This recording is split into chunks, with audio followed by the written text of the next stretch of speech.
Opus is a composer's greatest work, and the Opus is about us becoming the most amazing, magnificent, extraordinary human beings that we were meant to be. You and I are here to do magnificent and magnanimous things. You're here to create, and you're here to contribute, and you're here to connect at a high velocity. Everybody deep inside has a dream and a vision and a calling and an inspiration that they're here to do.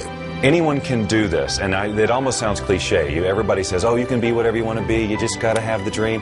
And all of that's true. Unfortunately, it has become cliche, and people have stopped listening to it. The best way for you to predict your future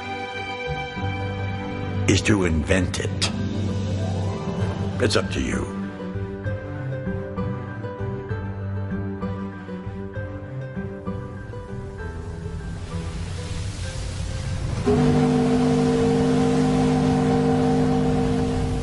Vincenzo came to America when he was 7 years old. He came from the old country, Europe.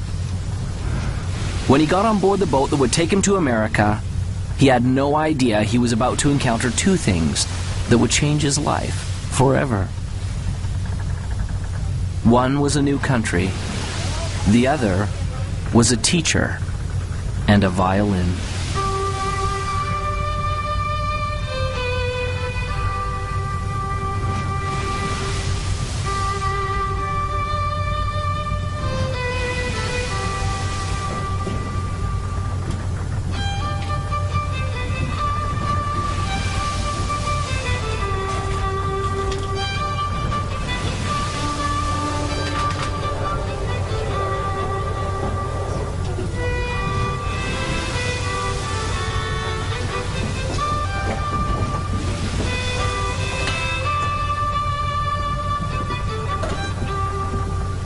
As the boy listened, he was captivated, and in his heart he knew that one day he would play this song.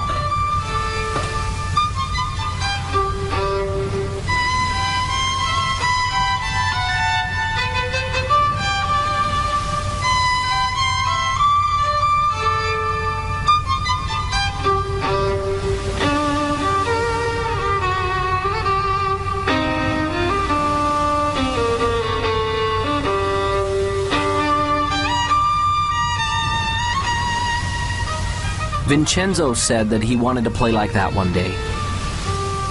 Do you really believe that? Do you really believe you can? The old man asked. The young boy replied, yes. That is the key to unlocking your opus. The old man smiled and told him that he had just begun on the road to becoming great. He gave Vincenzo a notebook and told him to write down exactly what he wanted and to keep the book with him always. Vincenzo wrote that one day he would become one of the greatest violinists the world had ever known.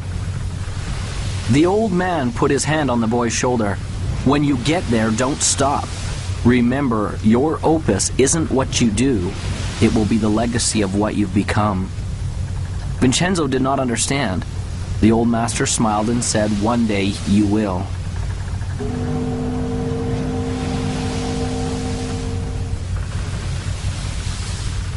As Vincenzo left the old man, he was grateful, for he had been given a great gift. And although he would never know the man's name, the man had changed his life forever.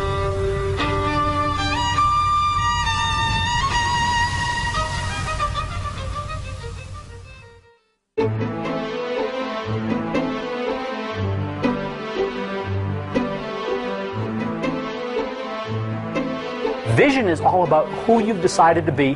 As if you had a magic wand that you could wave over your life, that you could actually be and do and have everything that's important to you, where you could be fulfilled and you could be in rich relationships and you could be abundant, attracting wealth and all the great things that we all want in life.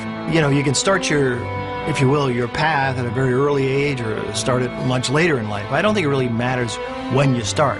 But I think what you should try to be thinking about and looking for is something you just love to do. Something that really gives you energy. You've got a passion and that you feel you can commit yourself to. Some people get into vision and purpose and they make it so huge, or they think it has to be so big, that they scare themselves and they almost freeze themselves. They don't come up with anything. Your vitality in life is directly proportionate to the vividness of your vision. And when you have a clear vision, magnetic things occur, and you draw into your life amazing synchronicities. People, places, things, ideas, and events start to synchronize in your life to help you fulfill your vision. The law of attraction just says that anything we think, feel, say, and do, we attract to us. So we're always creating through what we're putting out in our thoughts, our feelings, our words, and our actions. A very common misconception about the law of attraction, people learning it, is that it's all about positive thinking, and it is not. Positive thinking is obviously, probably more beneficial than negative thinking, sustained negative thinking. But positive thinking can mean just that you're thinking about things that would normally make a person happy. But if you're not truly emotionally involved with your thoughts, you're not really having an attractive power. In other words, if you're visualizing a car, or you're visualizing a house, or you're visualizing lots of money, or whatever your version of success is, but you don't have any real feeling about it, that is in alignment with that. In other words, if you don't feel positive about those thoughts, you're actually not attracting anything positive. It's the feeling that powers our thoughts. The Institute of Heart Math, which is the most widely recognized research institute on the heart, has shown that our hearts have an energy field around them that's 5,000 times more powerful than our brains. So this is the real power source for people. And when we want something from our head, it can only go so far.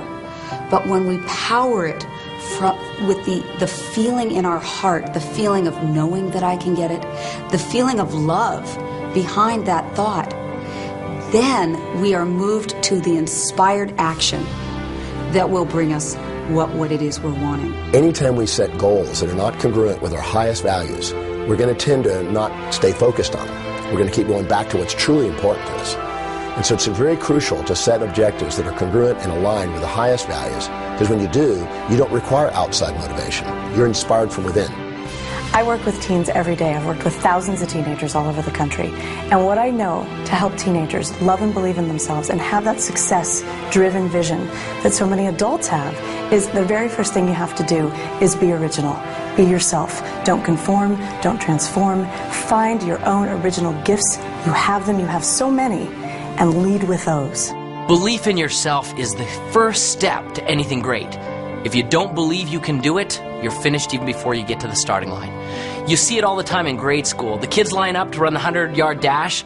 They all start off pretty good, but as soon as one or two of those kids pulls ahead, you see a few in the running literally slow down and sometimes stop. That's because when those kids see someone pick up speed, they begin to doubt that they'll ever catch them. And their brain says, what's the use? And suddenly they believe it. Here. And everything slows down. I started out in a life of welfare and poverty and became the 25th wealthiest person in America. That would be an extreme that most people can't even comprehend, let alone relate to. And it all started because I believed in my own possibilities. Whatever we believe, we become. I don't really think we know what we're capable of. There's incredible potential in all of us. And I mean in all of us, not some of us, all of us. If you find your passion and that energy wells up in you, and if you can dream and start to get committed to that dream and that vision, then you can be successful and far beyond what you ever thought you could. It is okay to believe in yourself. Start now. Start today. You are the greatest you that will ever be.